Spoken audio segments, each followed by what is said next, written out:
Okay,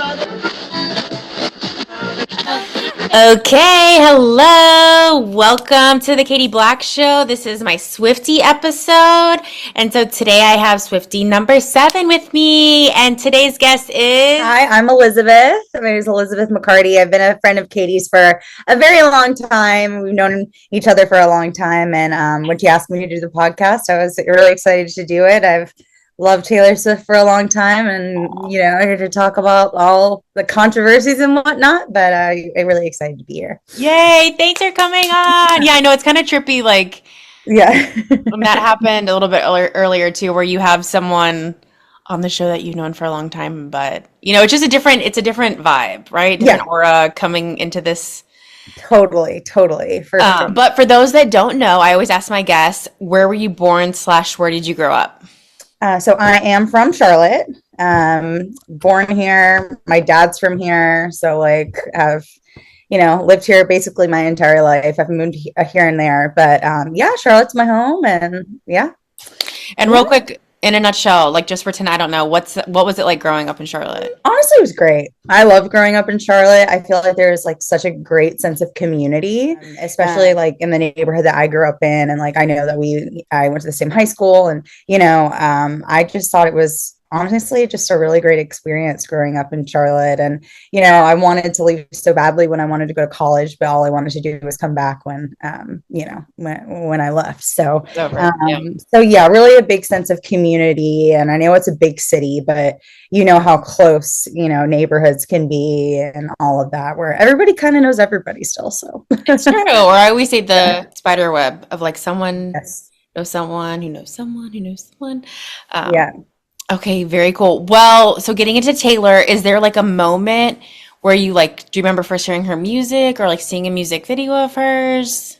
Yeah, I actually remember very specifically of when her music came out. I was in 8th grade, and I was invited to my friend's lake house up in not the I think it was Adirondacks, anywhere somewhere upstate New York. Mm-hmm.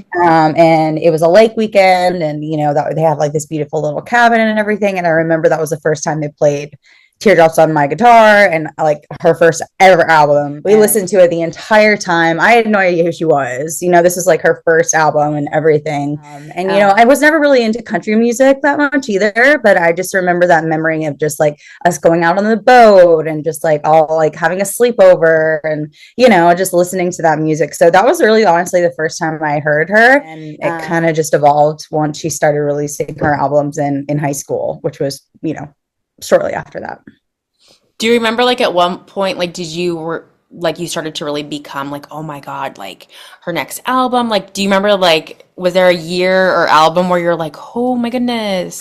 I just remember so well, and I don't, can I name names on this Absolutely podcast? Okay, Morgan Shelton, you've known her forever.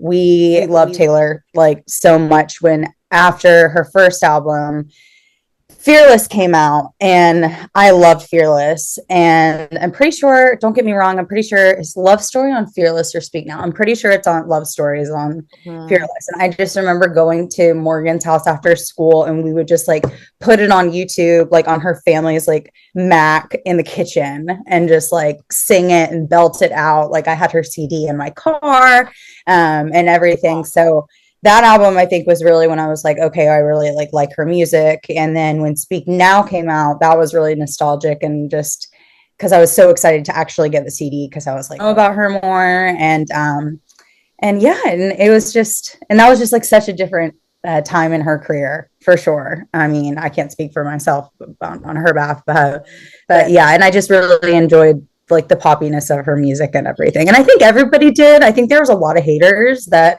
were kind of, but I think around that time, that's really when she started making an impact and just writing songs that were relatable, because she's only a couple years older than me. I think she's 34 or 30. No, how old is she? 35? She's 35. Yeah. And I'm 32. So yeah. Same generation, millennials. Yes. Yeah. Of an age.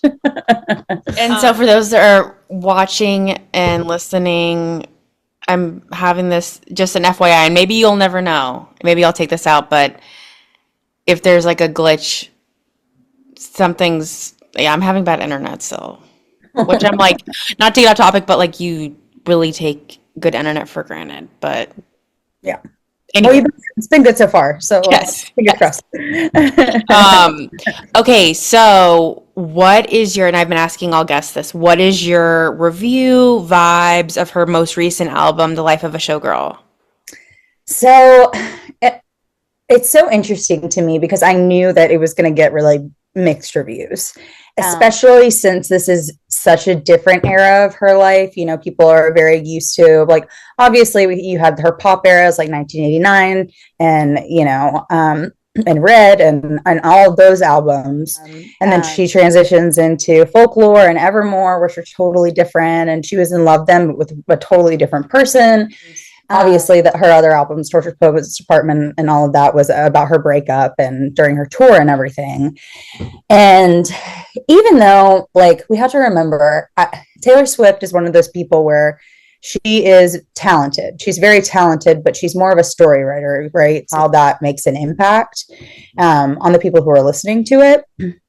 And I think it also, you have to put it in perspective that she wrote this album while she was on this grand tour, right after her tour, while she was working diligently, all of those things.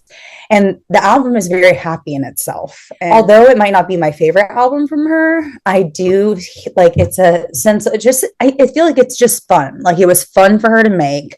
It was fun for her to bring it out. She's in this wonderful relationship. She's engaged, like she's just writing music about what's going on in her current life. Does it mean that it's the best album that I've ever heard from her? No, I don't think so. I mean, there's only a few songs on there that I've actually listened to. People definitely have mixed reviews on it. I think, I can't say this. It's like, I feel like sometimes she rushes her music a little bit, but that's just who she is. She pumps out the albums, right? She just keeps pumping them out.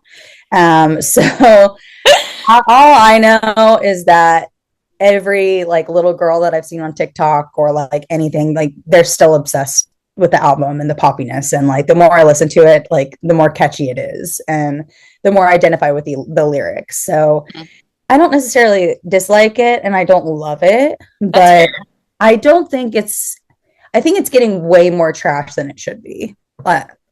In my personal opinion, but everybody has their opinion on it for sure. I mean, some people hate it, like, but that's just what happens with her, Yeah, well, and I just wonder too, she's just at like such like the pinnacle, or I told someone before, like I wonder a little bit of it too is like just from my read, I feel like maybe she's like hit the glass ceiling of like superstardom. Yeah. So like you're just gonna have haters when you're that big. Yeah.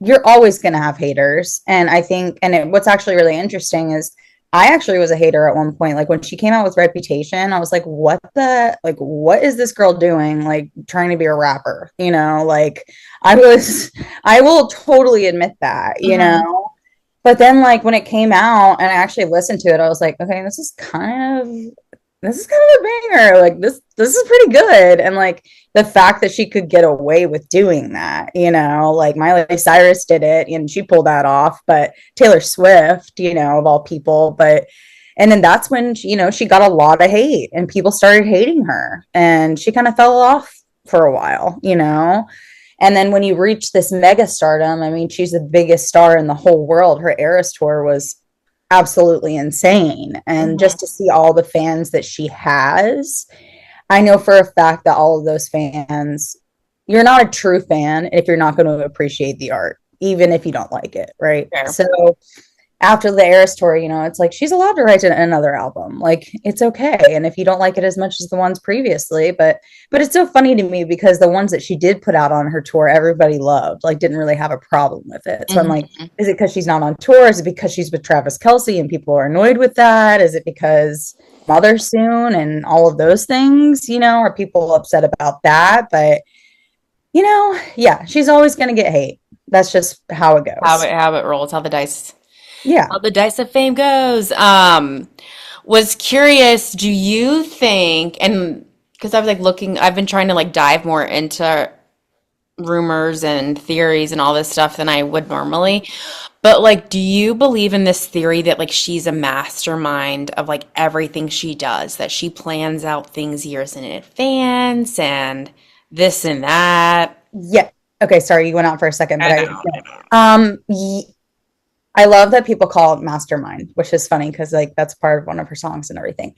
Yes, I do think that she strategically plans all of this out. I think that a lot of like numbers, colors, dates, all of those things, she definitely has a web that it might not be to the extent of what people might think it is, you know, like all of these conspiracies or whatever. But I do think that everything is very strategic. And I think you have to be if you are putting on a show that it's like that big. Like there's just everything's planned out. And I don't know if you saw, but she's coming out with a new documentary about like the behind the scenes of the Eras tour, you know. So she always has something next, right? Like something to keep that momentum. But I don't know. I think another thing that really brought me back to her too is after Reputation and all of that, and I wasn't such a big fan. I don't know if you've seen her documentary Miss Americana. It's been a few years, but yeah. Yeah. And that even like put a better taste in my mouth about her, to just like see her realness and just all of that kind of just gave me more of like a respect for her and like see her like more as a human than more of just like this pop icon. But I do believe, I think that she's a really, really hard worker. And that's one thing about it. Is, again, when it goes back to the talent, you know, it's like she's not the best singer in the world. She's not the best dancer in the world, you know, but she can write songs and she can and make those and create albums and work her ass off so that everything else works out too, you know, and it works. So mastermind, I would say like some hardcore Swifties would say that, but I just think it's just part of who she is. She's just a really hard worker or I guess the mastermind of it. That's a cool perspective. Yeah. Okay, two more questions. This is something that I heard like a few years ago and I never forgot. And I was like, I wonder if other people think this or like have heard this. So I heard Into the Woods is about an incident when her and Harry Styles was driving and they wrecked their car in the woods. Okay, I don't know about that. Okay. I actually don't know about that, but honestly, it could be completely true because I mean, we always internalize like what these songs are about, right? Like who it's with. Like I know she has songs about Matt Healy and like all of these other, you know, things. But I mean, honestly, that wouldn't surprise me at all because some of her music is very deep, but like some of it could literally just be a song about them driving into the woods. Like, you know, right. I mean, it could totally happen. I mean, I know her and Ed Sheeran are very good friends. So, but that's so funny. That's just like one of so many like theories, right? Theories. Yeah, exactly. And I think that she loves her fans like to theorize, you know, it's like, I think she's like, have at it, you know? Yeah. Oh yeah, for sure. Yeah. And she's not going to tell straight out like what her music about, but I don't know. Some people just get really offended. Like recently, I think I talked to you a little bit, like for underlying. Wait, sorry, you cut out, and I feel like this is an important story. So, what I was saying is that her new album, a lot of people are hating on her, not just because they don't like the album itself, but more because they feel like there's controversy behind it and she has ill intentions and all of these things. And, you know, I'm on TikTok, so many theories about how symbolism and her merchandise is, you know, like, and I don't know. I just feel like it's a lot of people just coming up with things to kind of mix around lyrics. I could be wrong. Maybe she is writing some underlying things that could offend people, but I think that's a stretch. I think it's a stretch because she's too big of a star to do that. You know, like she's too big of a to lose her reputation over something that is like actually serious and actually like offends people, you know, without actually coming right out and saying it, you know, like I agree. I mean, I don't know her personally. Obviously, every Swiftie does, or I feel like I'm talking like I know her. I don't know her. Obviously, none of us do. But to me, she seems like a genuine person. I think so. But I know that was like totally off topic on the Well, question. not really, because it's all kind of yeah. there's no rules here. But okay, so final question. I know this is hard. Everyone's like, "Oh my God, I can't pick." But Oh yeah. if you had to pick a favorite song of hers, like what's your So it's a very sad song. Oh, sorry. Are you still there, Katie? My thing. Oh, sorry. Oh No. My no. Zoom. I know.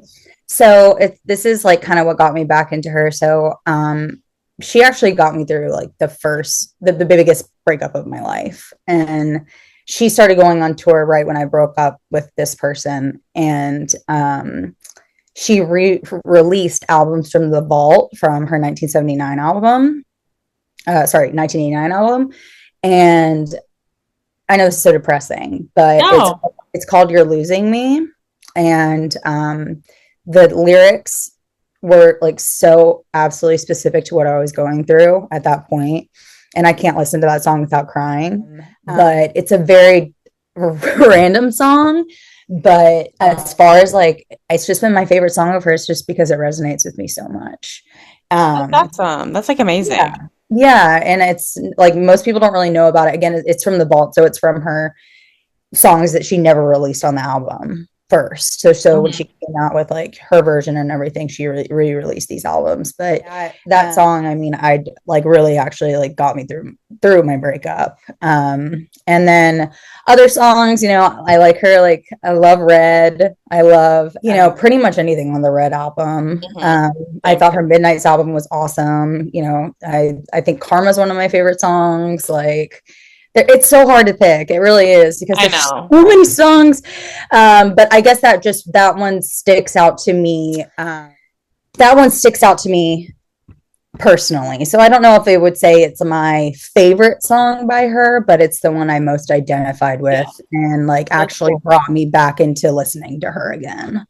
And honestly, too, each, like I said, you're Swiftie 7, but I feel like each girl I've talked to, like I feel like they're all like, I mean, everyone has a different one. Yeah.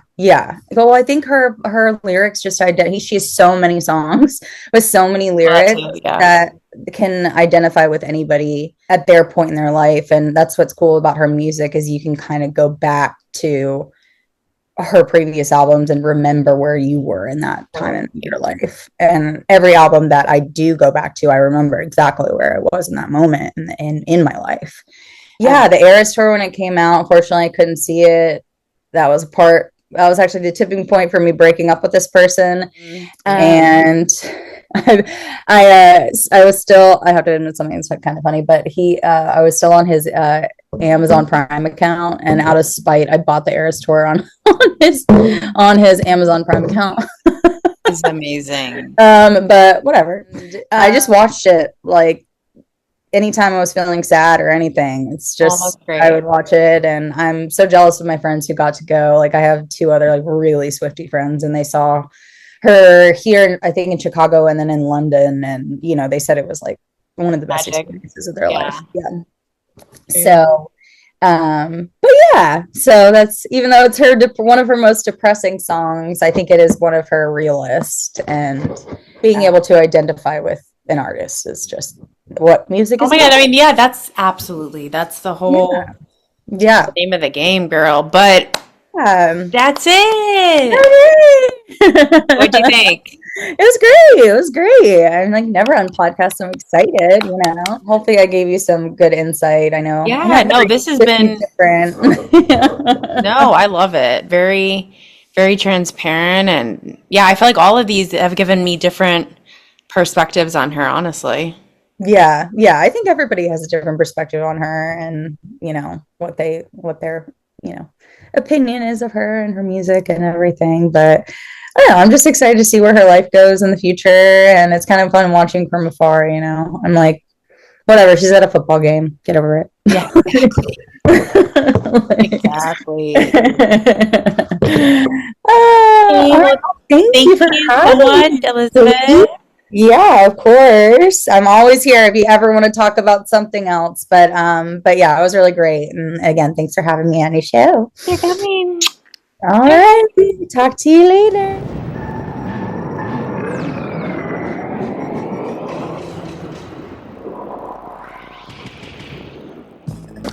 I'm Serena Altschul with an MTV News Brief. After a couple of false starts, Rage Against the Machine finally got to play a pair of concert dates, which they recorded for their live album, which is due out November 21st. Rage performed at the Grand Olympic Auditorium in Los Angeles on Tuesday and Wednesday, playing a slew of hits and a few covers, including MC5's Kick Out the Jams, Eric B. and Rakim's Microphone Fiend, and Devo's Beautiful World. Then, for a cover of Cypress Hill's How I Could Just Kill a Man, Rage was joined on stage by Cypress members Be Real and Sendog.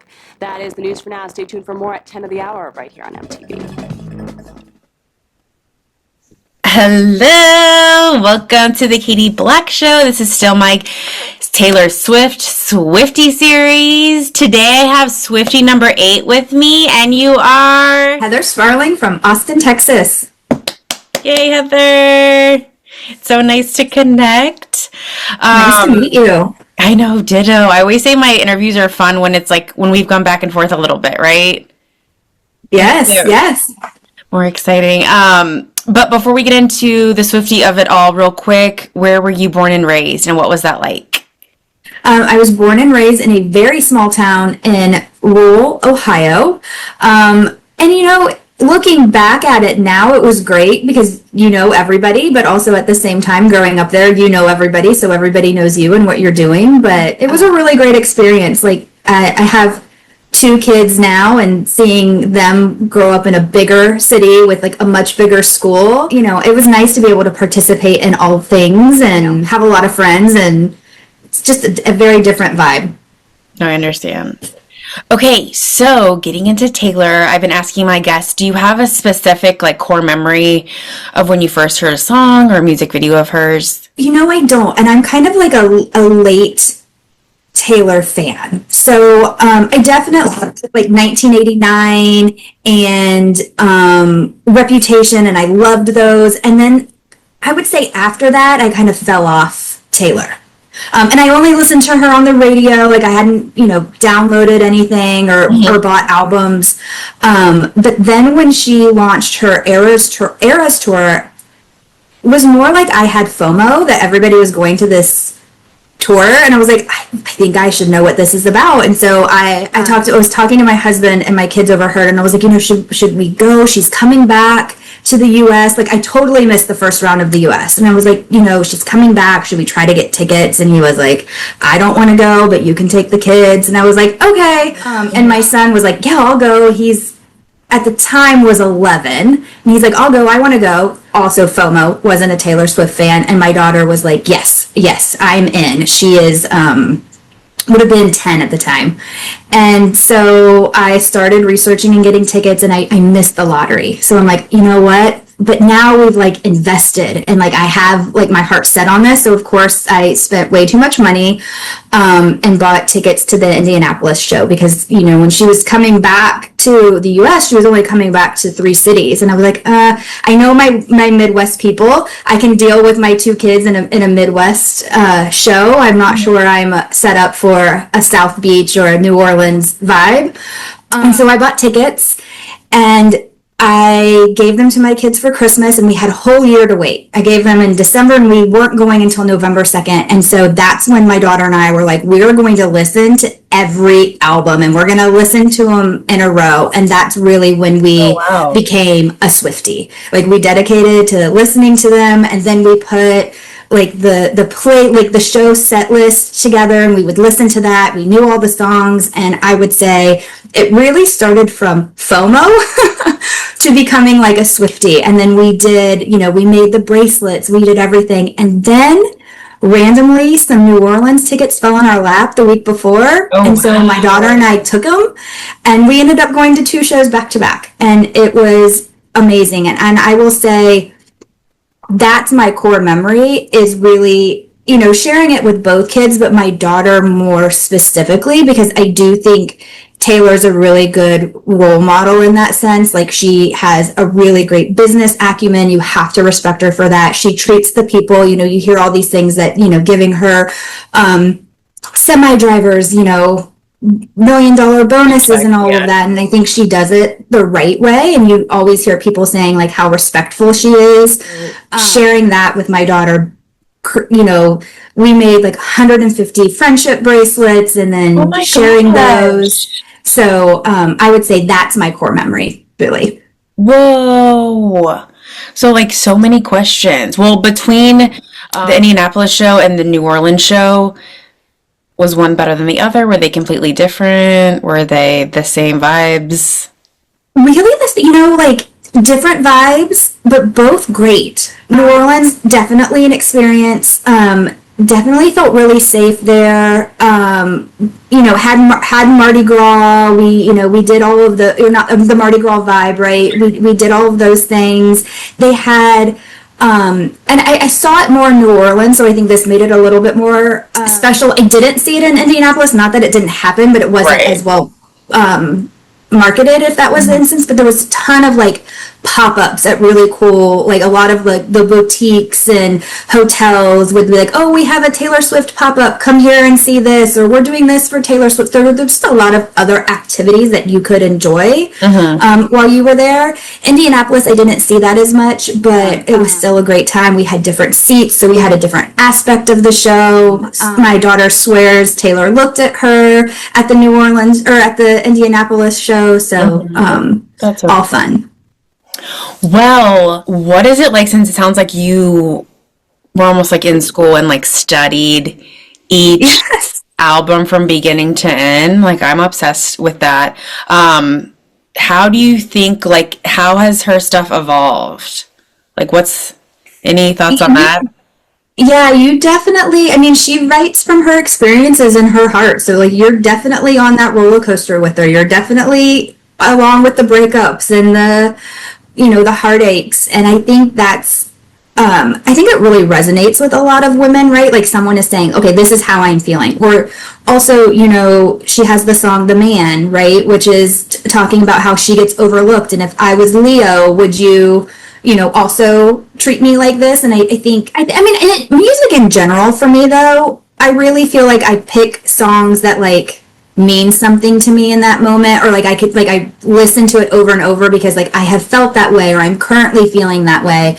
And I think Taylor does a really good job of that too. And also now that she has so many eras and so many different things, you can definitely find a mood or an era, right? Or an era to suit your mood at any given time. It's like, okay, now with Showgirl, I'm in a good mood. I am happy. I want to be pumped up. I'm going to listen to that. Or, like, oh man, I'm really mad that person at work. I need revenge. I need to psych myself up. Like, I'm going to listen to Reputation, right? So like, there's kind of a era for every mood, and I think that's fun. Now, I've been asking guests, what is your verdict, synopsis, vibes of her recent album, Life of a Showgirl? I love it. I think it's fun. Like I said, it's upbeat. It's happy. It has some Reputation vibes with some of the songs. And that is an era I was like first introduced with and really liked of hers. It's different. And I think that's how she evolves. I know, people are down on it because it's not the folklore. It's not the Evermore. It's not the poetic, lyrical masterpiece, right? But that's not where she is right now. She's happy, it's upbeat, and I'm good with that. When I want to be sad and depressed, I'll listen to the other songs. That's fair. Any theories or Easter eggs that you've heard that you really believe? Oh my gosh, no. And I had to give up on the Easter eggs. Like, she is like, I would try to get into them, and like, I truly believe she leaves them, but I'm like, that became a full-time job. And I like, that is my one Taylor thing I just didn't get into because it was, it's really fun, and I love the fans that do, and I love hearing their theories. And I trust them to tell me what they are. I can't do it myself. It was too much. Interesting. Yeah. Well, I know enough, like, I'm just a study of pop culture to be like, that's gotta be a lot of time management to really. Yeah. I think it's great that she does it, and I think it's something that keeps fans coming back, right? It's like that oh, what is she gonna announce? What does this mean, right? Like there's an intrigue and there's a mystery. I definitely think that's fun, but I can't get into it myself. I will listen to everybody else's theories, but I won't go digging myself. That's fair. Now, what is your thoughts or your daughter's thoughts on just her being, on NFL Sundays, or just, her very public relationship? Like, any thoughts? Or I think it's great. I think, I honestly don't know her personally, but I feel this is really more her being able to be out in the open, and showcasing her, relationship, instead of like hiding it away. I think it's, again, a positive role model, and, showing who you are and you love the person you're with is great. I personally knew of, being from Ohio, Travis and Jason beforehand. okay, And I'm a big NFL and college football fan, so, I watch NFL, my daughter watches it. Now she's actually more interested. I think that's great. I'm not against any man or boy coming to watch her concert, so like why, like, Travis supporting her there, why wouldn't they want to come? Why does it matter if girls are watching football and are there because a pop star brought them in? absolutely. Yeah, absolutely. So many questions I have about her that I'm trying to fit it in. I do have something that I'll show you that I did. It's also one of my core memories. Oh, I love it. There's this great small business that I found on Instagram called The Heirloomist, and she takes like your heirlooms that you may, like if you have something, from your grandparents, but you don't necessarily want to keep it out. She takes these really cool photos of it, and then you could, like, or if something's precious and you don't want it out because it's falling apart now or something like that, right? Like you can put it in a safe place, but you have it displayed. So she takes these really cool pictures. So I had her do that with some of our Taylor Swift memorabilia. So we have our, my daughter had these really cool shoes. We have some of our friendship bracelets. We have our concert things. Aww. We have our Mardi Gras beads from New Orleans in here. I bedazzled a shirt. We have our sunglasses. And so she just put a collage of all those things together. And I was like, not necessarily an heirloom yet, but it's a core memory of my daughter, for my daughter and I, and, my son, and I wanted to memorialize it. And so now it hangs up, and it makes me happy every time I see it in our really cool. hallway. That's really cool. Can you give the name again of? Yeah, it's The Heirloomist. Cool. Yeah, and I can see too, you like very cool art in the background. Oh, yeah. Very cool art in the background. Well, I guess going back to, and this, there's no obviously right answer. Why do you think she has, besides being in the industry for a long time, why do you think she's just like become such a like mega star? Like top glass ceiling Michael Jackson level?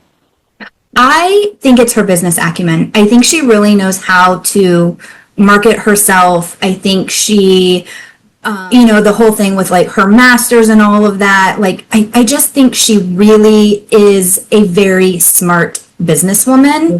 Because, some will argue that she's not as talented as a singer as some others, but I think when you match her business sense and her business acumen and how she, operates behind the scenes, also out of kindness, I think that has helped her, and people like to see her succeed.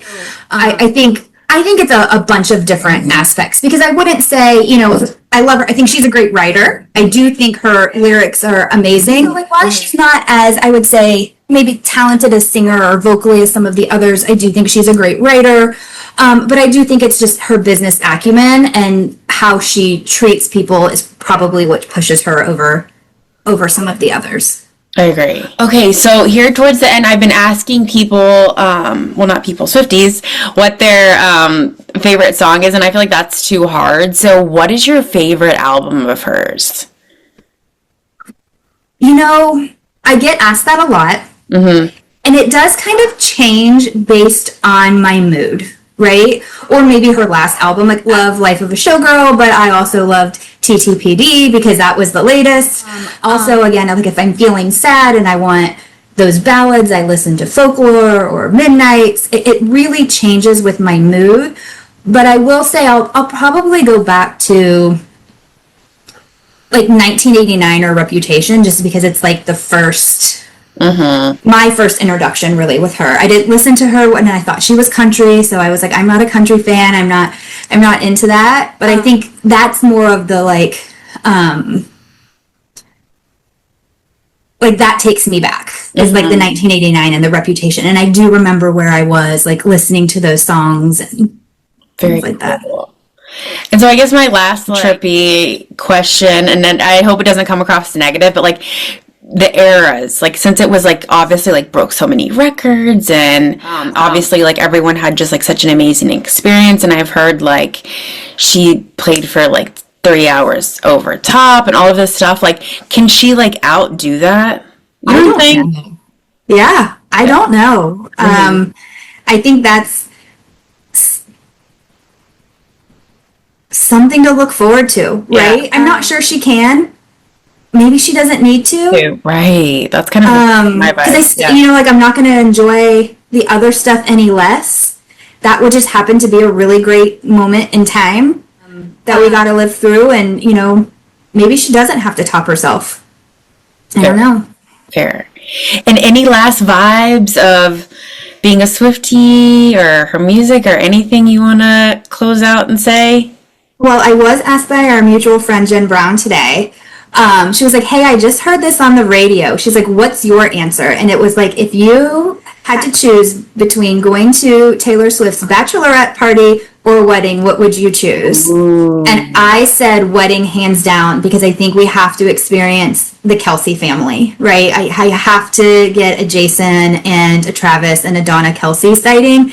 She chose the bachelorette because she was like a little more intimate setting, and I was like, yes, but I need the Kelces. So that's a great question. It's a great question, and I'm so glad she texted me that today. Shout out Jen for connecting us too. Yes. I think I would choose the wedding just because she's like, oh my god, like who are you, like what's your connection? Or I mean obviously I'm sure a lot of them are, it's obvious because they're famous what their connection is, but that would be. I do picture her though having like a really fun pajama party with all of her friends for her bachelorette, and that would be fun. But I think the wedding is going to be a party, so I think so. And I it'll be interesting just because I'm a pop culture nut. Like, how does that play out? Like, how does that with all the people want the top secret and So, All right, Heather. Well, that's it. What do you think? Awesome. Thank you. Yay. Thank you so much for coming on and sharing, especially when you had no idea who I was, or I always appreciate that. Yeah, no, it was fun. Thank you for having me. Yay, thank you. Let me stop there. To achieve the optimum effects from MTV2, one must become an active participant in the journey. Imagine yourself in a unique environment. High fidelity audio. Visual stimuli.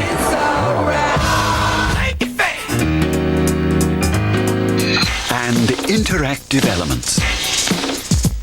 MTV2, the music experience perfected. For information on how to get MTV2, log on to MTV2. Hello, welcome to the Katie Black Show. This is my continuation of my Swiftie series, and today I have Swiftie number 10 with me, and you are... Hi, I'm Molly. I'm based in Atlanta, and I'm a huge Swiftie and so excited to be here today. Thanks for having me. Thank you so much for joining me. Real quick, before we get into her and her music and everything, I always ask my guests, where were you born / where did you grow up? I grew up in LaGrange, Georgia. I was born there. I grew up there, so it's about an hour south of Atlanta, a very small town, southern town. Well, and real quick, what was that like? It was very quaint, very homey, and, a tight-knit community. So a small community, but really close. So really, really special, and I love getting to go back there and seeing friends and family. Very cool.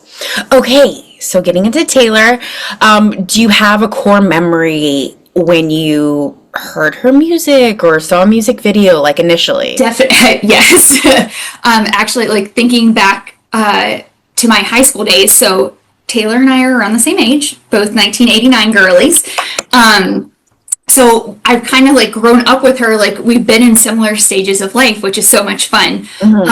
But I definitely remember, you know, she started out with country music and this country era, and just, you know, it's all about dating and boys, and it was like a diary to my soul, like what was happening. So I just remember riding around blasting her songs with my friends, singing at the top of our lungs and being like, this one's about this boy, or this one's about this. So that's really my first like core memory of her. Very cool. Yeah, I always wonder if she'll like circle back around the country. Do you ever wonder that? I hope she does, because I think she would have her own unique spin on it. And I think of kind of like what Beyonce did with her like country album, and just knowing Taylor, like I would love to see her take on today's country and Taylor's version of country. I agree. That would be fun. That would be a fun I would have fun. No pun. Okay, so do you remember, like I know you kind of sounds like you were a fan from the beginning, but do you have a point where you like became this like Swiftie term where you were like, oh my God, I can't wait till the next album or what have you? I think it was definitely with 1989. It just was like, just every song, like that stage of life, it was just like every song was hitting the right, striking the right chord. And I think that's when, well, I guess that's probably when she started to transition a little bit more away from country. So I do feel like, I don't like her music, it just got deeper and more storytelling and super unique. So I think that's when I like started to really like be addicted. No, yeah, that's what, I mean, I love that album just in general. Ironically, I don't know if I'm a Swiftie, but I just love pop culture, and I love that, I know, isn't that weird? Okay, I was like, I know, so you're not a Swiftie. I didn't ask this before, I guess. I know, well, I mean, and I guess maybe this is like my journey doing these interviews. Like, maybe I am, because I mean, I've created the idea of doing this, right? I think you're interested. You're teetering. I hope by the end of this, you're going to be like, I'm in it. Yeah. Easter egg in with all of us. Yeah, maybe that's like the discovery at the end of the journey. Well, I guess I mean, obviously, like, I love her and I'm a big writer. So, like, I connect with, like, her you know, like, that's a huge deal to write your own stuff. But maybe I have this, like, theory in my head of what a Swiftie is, and maybe that's not it. I don't know. Do you mind sharing, like, what the theory is, or not? Maybe not. No, I mean, like I said, this is just, like, a casual, there's no rules. I guess just, like, almost, like, Beatlemania, you know, where you're just, you know, like, is that a good, like, no, like, even though they're right there, but just, like, just freaking out, just, Lindsay, yeah.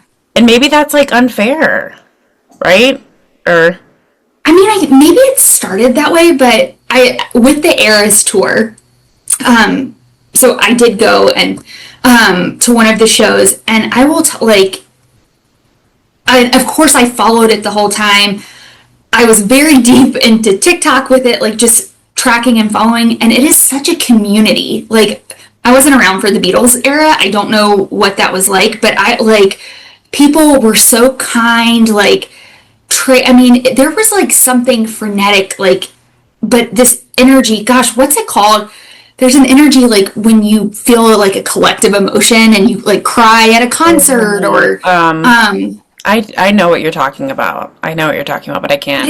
It was just, like, this wave of, like, I felt peace, calm, like, excitement, but not crazy. I felt safe in such a big group, and just seeing how just these communities she's built, like, it's just like a kind group that has this really, like, deep common interest, and I don't, like, that's, I think, what has, like, kept me besides, of course, loving her music, but it's just such a special community that is different than what I've experienced with other music. Mm-hmm.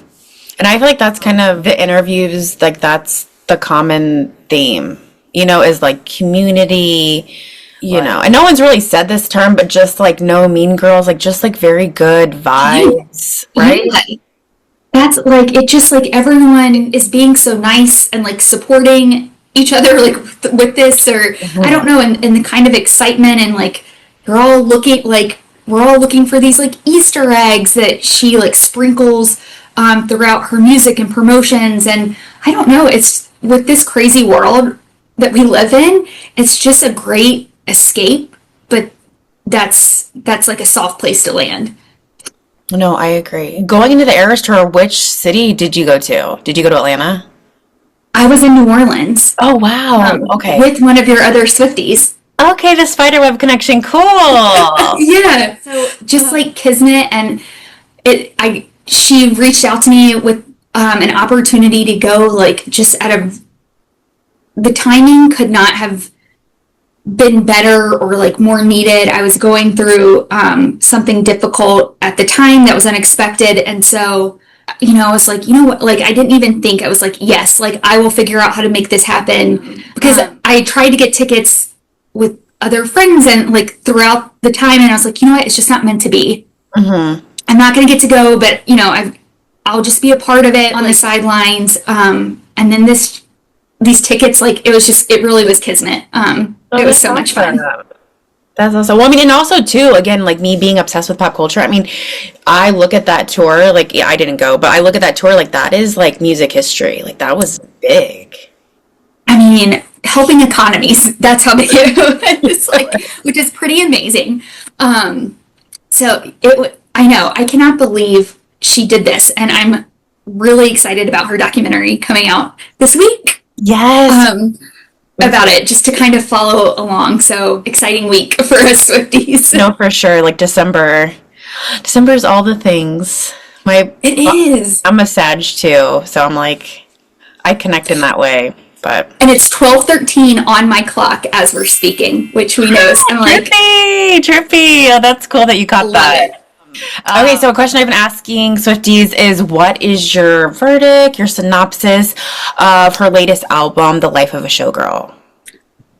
You know what? I'm so happy for her. She is having fun. She is in love. She is like not taking it so serious and just kind of calling out what's happening with her, and good and bad. And just like owning it, and it's like, hey, but this is who I am. I'm good with it, and I'm in love, and I'm going to tell the world about it. So, I think she's gotten some criticism, which she always does when she first drops, and then everyone's going to say it's a masterpiece, as time goes on. But yeah, it was so much fun listening to it. So I'm happy for her. I think this is a great era for her. Well deserved. I agree. Like, it's interesting that there seems to, like hate, because I don't really remember her getting hate. And so just me being an analyzer just around this album, I just wonder, like, is that just the place we're in society, but. And there's so many different mediums to give feedback. So maybe of course that was around for some of her other ones, but I just think it's different than what she's done in the past, and it's not as like sad or like soul-bearing, and I think maybe it's a hard switch for some folks when you kind of put her in a certain box. Did you listen? I like it. Yeah. It reminds me of, like, I'm a late 80s baby too, but like it reminds me of just like almost honestly like Y2K, like early Y2K vibes. Yes. Like I've been saying, like, I'm having a pop girl summer and still into December. I just like love this genre of music, and I'm glad Taylor's like putting her spin and her mark on it too. Yeah, I liked it. I think it's fun. Now, is there any, I know you dropped Easter eggs, and I've talked about that with other Swifties. Is there one Easter egg that, you really attach to, even if it's like, is this song about so-and-so? I know I'm kind of like, there's so many. Oh gosh, let me think. Like on this current album or just in general? Just in general. No, I will say like the most, well, there's so much fun with Easter eggs in general, and like the tour Easter eggs of like what will the surprise songs be and outfits, like that was so much fun. I followed that, chatted with friends and family about it. I will say with the Tortured Poets Department album, it was fun kind of figuring out, like, is this about Joe? Is this about Maddie Healy? Like, guessing and, like, what do we think this is about? Like, that was fun too. But I think the Eras tour, like, Easter eggs in general, like, around the tour and what she was showing up with, I think that had to be the most fun for me so far. Very cool. Yeah, because I always too wondered, like, the term Easter egg, I feel like I've just heard it within the last, I don't know, couple years, but then I kind of wondered, like, has she been doing it all along and it just was never called that, Totally. And I think she has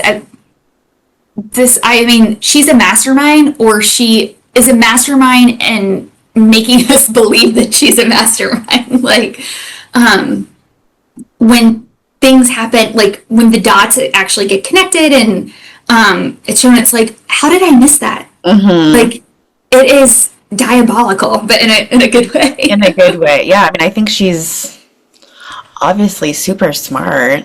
You'd have to be to have this much success. And I know might be a silly question, but like, why do you think she has, besides being around for so long, like, why do you think she's like, mega superstar? Like, how did that happen? Well, I think she's authentic to herself. Mm-hmm.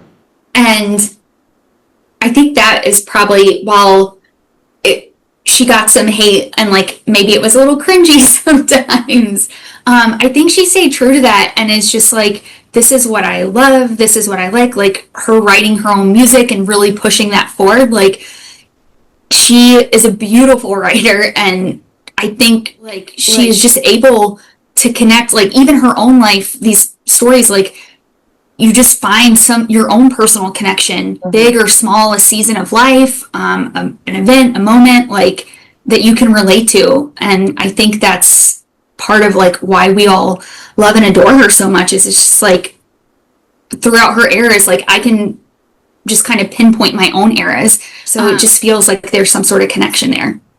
I agree. And real quick, this just came to me. I haven't asked this yet, but the song, I'm of course blanking on the title, where everyone thought it was like Starbucks Lovers. Where she's like, I can't sing, but where she talked about like how big, something about like Starbucks Lovers, where everyone thought it was Starbucks Lovers, but it wasn't. Like, circa like 2013-ish. Am I blanking? You'll Tell Me I'm Insane. Oh, yes. Okay. So I'm like, because I was like, wait, what's the rest of it? Yeah. Yes. Okay. I'm tracking now. Did you? I guess I'm asking. Did you think it was Starbucks Lovers too? Well, this is like now. Now I will like read all of the lyrics because I have misinterpreted so many. It's like the first, I have to hear things like a few times through, really hear what she's saying. But now what I've started doing is I'll listen to it for the first time alone, like just audio, and then I'll listen to it a second time with the lyrics so I can actually like connect the dots, because I've like done that so many different times. Oh, that's fascinating. That's cool. That's really just like, cool. I gotta know what she's saying, and I want to be ready with my own theories, because the Swifties will start like, this means that and this means this, so I want to have your own verdict. Just see what I think. I just asked that because I think up until like a year ago, I was like seeing Starbucks Lovers, and they're like, that's not it. But many of us are Starbucks lovers, so she wouldn't be totally off. Maybe that's why I connected. Okay, so here towards the end, I started asking Swifties like, what's your like favorite song? And I felt like that was too hard. But either or, favorite song or favorite album. Oh, okay. Well, I wish my Swiftie would have prepared me. I mean, no pressure, no judgment. Right. It's really hard to pick a favorite song, and I will even my favorite albums. It really changes like seasonally, or like what stage of life. Like something that's happened or stage of life. Like, I feel like right now I'm definitely back in my folklore and Evermore. It's just, it's winter, it's cozy, it's really soft, and I feel like those albums are really like reflective or introspective, and this just feels like the time of year and time in my life where I like to just kind of think through, and there's so many songs that mean so many different things to me on those two albums, like right now, that just that's what I'm listening to now. But as we go into the new year, I'll probably go, like, I think my vibe for next year will be 1989 / lover girl era, just like bright, light, but still warm and gentle. That's my goal. Very cool. Very cool. And my final question, do you feel like the majority of your friends are Swifties, or do you feel like there's only a few friends that like share that connection? Or you know what? Most of my friends aren't, actually. My sister is, which is super fun. Some of my friends' children are super into Taylor Swift, so they're starting to, they're listening to their music, so they'll ask me questions about stuff, which is really fun. But it's great to have of course, like some of the Swifties you've talked to, like, are my friends as well. And it's great to have like some really close people that you can get in the weeds with. That show that connection. Very cool. And my final little, like, as we end, any like thoughts or vibes or anything you want to say about Taylor, her music, the Swifties, any final things?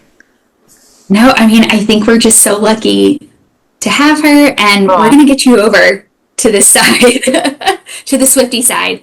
That's going to be my goal.